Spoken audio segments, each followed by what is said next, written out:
What's going on, everyone? It's your boy Thriller here. We are for week 1 of the PDA. We were taking on Silent Dusk and his Silent Wall Breakers. If you guys are excited, leave a like if you haven't already, subscribe if you're new. Join the Thrill Crew today because you'll be thrilling with the King of the Crew. And with that being said, let's break down this matchup. First off, my opponent has Gouging Fire, Corviknight, Ursaluna, Bloodmoon, Florges, Jolteon, Gastrodon, Pecharunt, Zoroark, Superior, Girder, Chimecho, and Avalok. They've decided to go with the full roster of 12. So it's a mouthful, but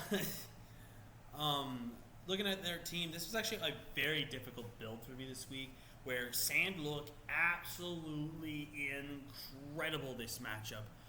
However, Sand also did pretty poor this matchup because of one particular Pokemon, that being Corviknight. Without Corviknight, I can single-handedly tell you this, that I would just basically destroy this man's team with a drill. To a certain extent. Girder is also a decent threat towards it because it's one of the best priority users against drill in the format. So there was that. But looking at this matchup, I am fully expecting the Gouging Fire. I was expecting Gouging Fire, Florges, Gastrodon, Pecharunt, Superior, Girder, and Terra Avalok. I expect Terra Fairy Avalok in this matchup. As I go for the Terra types, their Terra types being Jolteon with Electric, Stellar, which is a very new one. Never knew that one for some reason. And Ice, Girder with Fighting, Steel, and Dark. If Girder comes, I expect Terra Fight because Terra Fight matches up the best in me. And Avalok with Ice, Fairy, and Fighting. Fighting obviously for those body presses, which I would not be surprised as well to see. But I feel like Fairy as a good defensive option makes a lot more sense. So, looking at the matchup here, I really was expecting a lot of things. The other couple of Pokemon I could have saw brought to this matchup was Bloodmoon. Bloodmoon matched up fairly well into our team as well. The only thing that stopped Bloodmoon realistically was my Virizion to a certain extent, and mostly my Bronzong. Bronzong hard walls this Pokemon. Zoroark could possibly come just because of Illusion, because Illusion can be really mind-gamed and stuff like that. I think Zoroark is one of the best Pokemon to use in draft. Not because of it's a good Pokemon, but just for its ability to just cause illusions and make people think what they're seeing is real versus when it's not. Chimecho, definitely don't think it comes. But Bloodmoon, and I wouldn't think Corviknight comes just because I have so many answers to Corviknight. But I wouldn't be surprised to see it if he's really fearing the Sand matchup. So looking at the team we brought this week, we are kicking off with Koteso, Bronzong, which is basically a win condition, if not a breaker for us in this matchup. We are a bit of mixed defensive. We are technically slightly more physically defensive. We have the Spadef boosted nature with Sassy. We are Trick Room, Iron Defense, Body Press, Stored Power. So I actually used this set against my good friend Jason, aka Diet Tight, for the BBRD League where he faced the Sun team in one of the last 2 weeks of the season that had a Walking Wake and stuff. And I decided to just bring this set, not as like a meme set, but as a set that actually can kind of just hard wall Jason's team. And this Bronzong got like 4 or 5 kills single-handedly. The Sun wasn't the threat. The Bronzong was the threat. And as you can see, we're running Heat Proof. Now you may ask yourself, why run Heat Proof? That makes you lose to Bloodmoon. Well, sort of. But Bloodmoon never clicks the Earth Power in front of me because I know I'm going to always be Levitate. This Heat Proof is specifically designed to be able to Trick Room, Iron Defense up, and take hits from that Gouging Fire. Essentially, this is my way to basically also bypass some of the more physically defensive walls that can I help set up and beat 1v1, being the Avalok. It's a set that does struggle a slight bit versus Florges, but this set I feel like works very well and does very well into this matchup. We are 252 HP, 128 defense, 16 special attack with the 112 in Spadef with the Spadef nature, which is really, really cool. Up next we have Kusha, our Virizion with Terra Fire. Terra Fire is just the best Terra type in this matchup for me. Swords and Trailblaze, Terra Blast, and Close Combat. I actually don't realistically need Grass Stab, but if I want Grass Stab, I kind of want to go something that boosts my speed. I almost kind of want to go Adamant this matchup, but I felt like speed was more important in this game, so I went with speed this matchup. We are Swords Dance, Trailblaze, Terra Blast, and Close Combat, like I said. 24 in HP with the odd number amount for the Life Orb damage, and max attack and 232 speed. Basically, this and Tauros, are, as you're going to see, are designed to outspeed Zoroark, guaranteed. So, and more times than not, I can always click either Terra Blast, Close Combat, or Trailblaze, and not care what's in front of me, because then I can either know it's Zoroark and kill it, or it's Zoroark and I get chip damage off of it. This thing's a very fantastic breaker, and it could be a cleaner if we position it carefully. Up next, we have our Tauros here, Sedjul, with Work Up, Body Slam, Earthquake, and Fire Blast. This set really checks just about everything on my opponent's team. Once I get some workups going, I can pretty much OHKO to 2 KO everything, especially if I decide to Terra Normal this matchup. If I end up bring 2 of my captains to these games, as these are my only 2 captains, I will make sure I decide Terra types on them, but I will make sure I am very specific if I want to put Terra Blast on something. So that way my backup option can still use its other Terra, but doesn't need to rely on Terra Blast. We are, again, enough speed to outspeed Zoroark, max attack, and 40 in HP. I do think going into this matchup, I should have been naive, I think, mostly, because as we're going to see by a calc and by a specific turn, as you can tell what I'm saying with this, but a specific turn and how it actually could have mattered in terms of some things, possibly, but it also could have changed some things how the matchup would have went.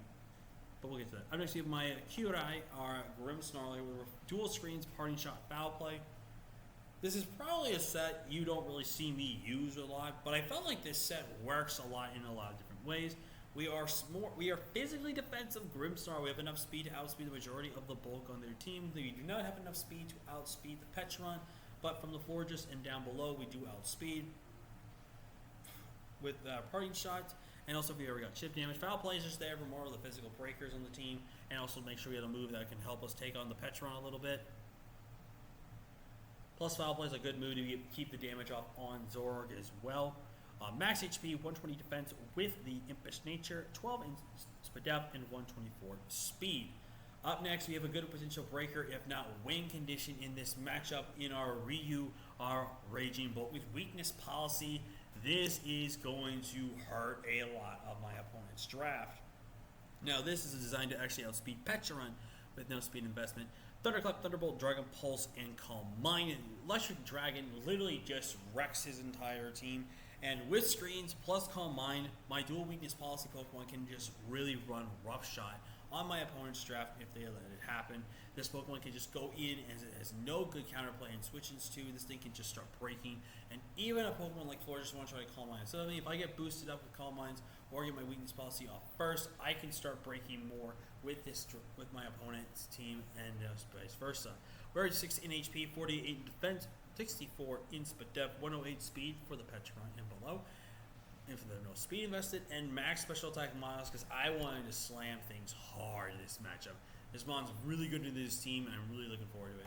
Up next, we have our Mizu here with the Rindo Berry, basically designed to hopefully take on anything with Trailblaze, but more importantly, also help deal with things such as, like, I don't know. There's some things with Rindo Berry I'm not thinking of that I'm missing out. Maybe it was like the Forges, the Energy Ball or something. I don't know. We have Nasty Plot, Hydro Pump, Dark Pulse, and Thunderbolt. Dark Pulse primarily just be able to help 1v1 the Gastrodon, but other than that, Water Pulse Electric has no good resistance on his entire... Oh, it was for Superior. Superior, that's why we had it. Once we set up a Nasty Plot and Surf is weakened, and if Surf misses, potentially, when it tries to go ahead, we can weaken that down. We are max HP, 8 in defense, 128 special attack, 100 Spadef, and 20 speed. Again, enough speed to outspeed the Petron and below. So with that being said, let's get into the battle. Now, unfortunately, this battle is going to be post-commentated because my good buddy, Dietite, aka Jason, really wanted to watch these games. So I told him that I was going to do some games before I mocked with him for his last week of the BBR. Essentially, kind of a win and in dealio for him. I don't know if he loses, he can miss it. That's up for Jason. You guys got to check him out to watch his side of the battle when that battle gets uploaded. But going into this matchup, he actually brought a very different team from what I was expecting. He did bring the Gouching Fire, the Florges, the Gastrodon, and the Girder that I expected.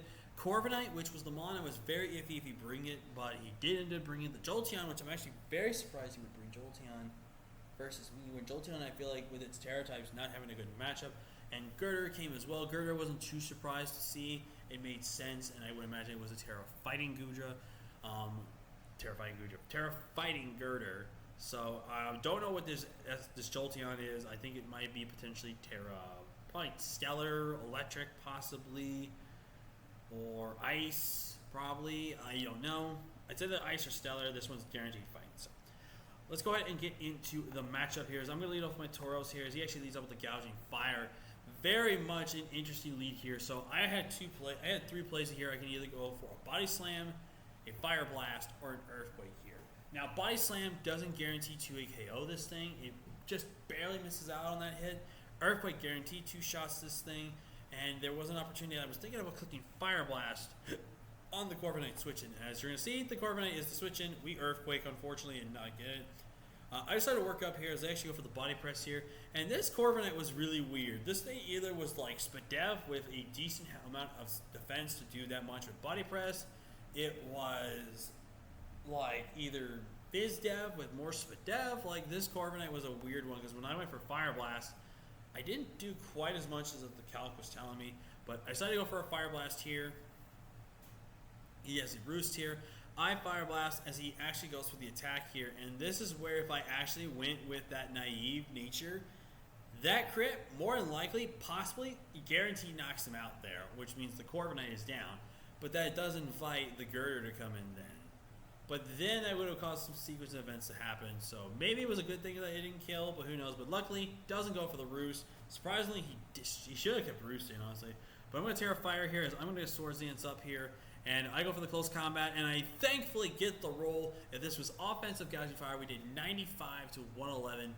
So we basically, if we got either max low roll or we got a high low roll, that was like 99, he guaranteed would have lived that hit. But thankfully, this thing got the roll that we needed to kill it, and we were able to get rid of that gouging fire, which was a huge threat. So Virizion finally proving itself to me here right now. As in comes Jolteon, which is Balloon, which is very good information because now that tells me that it's on specs. Without being specs, this thing even with Terra Blast doesn't knock me out where I'm at. Thunderbolt doesn't knock me out. So he is forced to Volt Switch, and I can now... I was debating on a couple of the plays I could have done here. If I had actually Trailblazed here, I would have OHKO'd this thing. But then Girder comes in. And I guess maybe in hindsight, I should have just went for that. I did Terra Blast here as there was no really good resistance. I guess I can just click on something else here.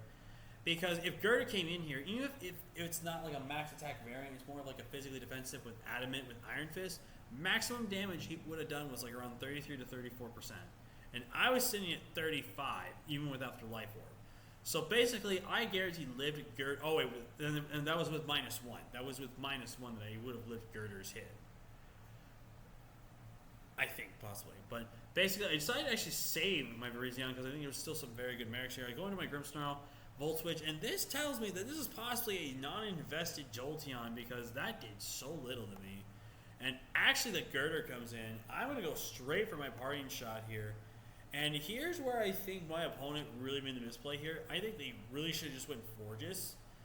Because if Florges would have came in there, I would have forced to go for Light Screen, go for the parting shot then, and then maybe either go into my Bronzong to fear them out because of Body Press, or I would have went in this thing, they would have Moonblasted me, I get my weakness policy, and I can just start breaking their team, if not just win the match straight up, essentially. But they actually went Girder, which again, I think was probably, I mean, I can understand the logic, but at the same time, I feel like Florges was the better switch in here. But they end up going for Bulk Up here. They're going to keep going for Bulk Up since I'm actually going to go for the Iron Trick Room. I go for the Iron Defense as they go for a second Bulk Up, so they're +2 attack now. I go for another Iron Defense, so I'm +4. They go for the knockoff, trigger my weakness policy, and Bronzong's about to steal the show. As Girder is going to go down, the Gastrodon goes down, and that crit 100% matters. You can see in the chat here, that crit 100% mattered, but I don't know if it mattered in the end game potentially, because there would have been a couple of plays I would have done. I would have either gone into my Raging Bolt, start Calm Minding up this thing could have done some damage, or I would have went into my Virizion, Trailblaze, and then just broke down this team as much as possible, potentially. And then let either my Rotom or my Raging Bolt would have won the game for me. But basically this allows my Bronzong to kind of just do some work in this matchup here. But as you can see, this Florges is slightly more towards a Spadev Florges, which is so crazy that he had like some mons that were Spadev. So like that, I was able to go for Trick Room. I wish I went for the Trick Room on the first Calm Mind, and then by the time they get the second, like on the first 2 Calm Minds, they actually revealed to be Symphysis, which I feel like, I personally feel like that's not the best move because like if I brought sand, synthesis was gonna get butchered by sand. You would have only gotten like around like let's look back at how much you got from synthesis, right? So synthesis healed you up by 50%. That would have been around 25 to 30% in sand. So my opinion, you should have been Wish on this set, but you are obviously a kind of an offensive, defensive Florges. As you're going to see, it's going to have Chilling Water and Moonblast, obviously.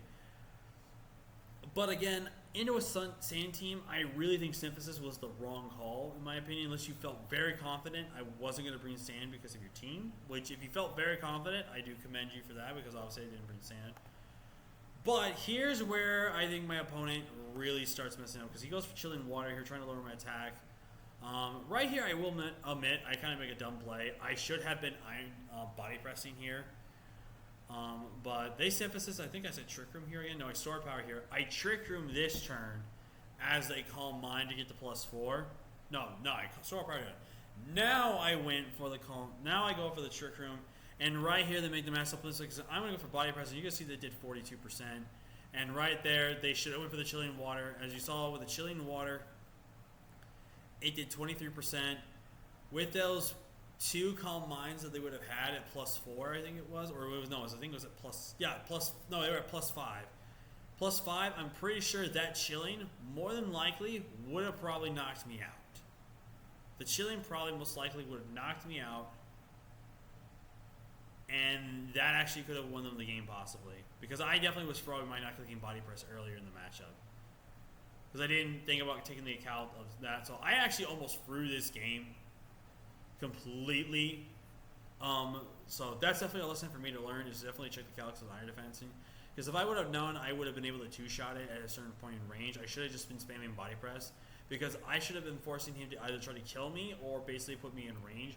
But then again, like I said, pretty much this and this would have won. This, like, I would have basically had to give up a lot of differential, but I would have won. Basically, I would have had. Basically, it killed me. Like, if this would have dropped, Jolteon comes in, Thunderbolt kills me. I go this, set up my light screen, parting shot, or go for the move. I go my Raging Bolt, and I would have won the game, 100%. No ifs, ands, or buts about it, unless they were stellar. If they were stellar, that's a little bit of a different story. But again, I would have won that game 100%, unless they were also Calm Mind. If they were Calm Mind with Jolteon, then I probably didn't lose, but I don't know. So, and they're going to admit they got greedy in this matchup. We're going to go for the body press here again, and we are going to pick up a massive 5-0 victory on the back of my boy Bronzong. And this is one of the reasons why I wanted to use Bronzong, actually. This is one of the reasons why I drafted Bronzong. I even said in the draft analysis that after using this against my buddy Jason in that mock, it kind of inspired me to want to try Bronzong. Now, obviously, I got to be careful not to use the same sets over and over and over again. But Bronzong really did work this matchup. Bronzong was fantastic this matchup. I really am glad how we utilized Bronzong very well. And overall, I think we used it very well. So, very much happy to pick up a very big win. I was actually on a bit of a losing streak as of late, and I really need a big win to bounce me back up. And against a really tough team that we had a very hard matchup with, I'm very happy with this victory. So, and with that, I'm pretty sure Bronzong's kill leader too. So, with that being said, thank you so much for watching. Like, comment, share, subscribing. And sorry that was post-comp, but my buddy Jason wanted to watch, and I personally don't like having my Discords pop up. It's not that I'm hiding anything. It's just that I personally don't like seeing my the servers that I'm in and chats opened up, because you guys don't need to be seeing those conversations. I'll see my friends list and stuff like that. For me, that's my private information, or not private information, but like my private stuff that I want to keep there. Just because Discord's like my main social media platform that I go with, and like I don't mind talking to people on Discord. I just don't want to show off Discord, if that makes any sense.